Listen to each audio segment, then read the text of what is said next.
ay binuhayan ng iyong populasyon ngayon ng Pilipinas, 2 milyon ang walang trabaho. Napansin mo ba ang biglaang pagbabago ng klima ngayon? Narinig mo ba ang mga nangyayari sa mga polar bear? Nakita mo na pa mga paghihirap na nararanasan ng mga tao dahil sa klima ngayon? Nakikita mo ba ang paghihirap ng mga hayop sa pagbabago ng klima ngayon? Whale na expo.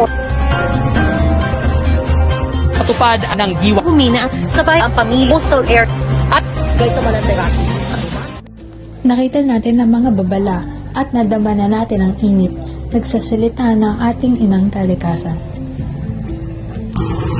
Ang lupa na ating tinitirahan ay dapat pangalagaan.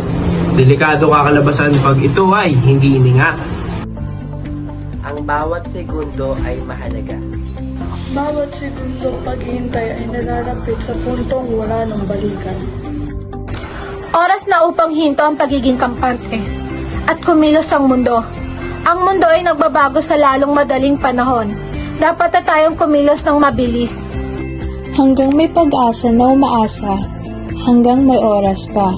Halika't umpisahan ang nasirang kalikasan at ibalik ang kagandahan. Ang mundo ay tinatawag na tayo.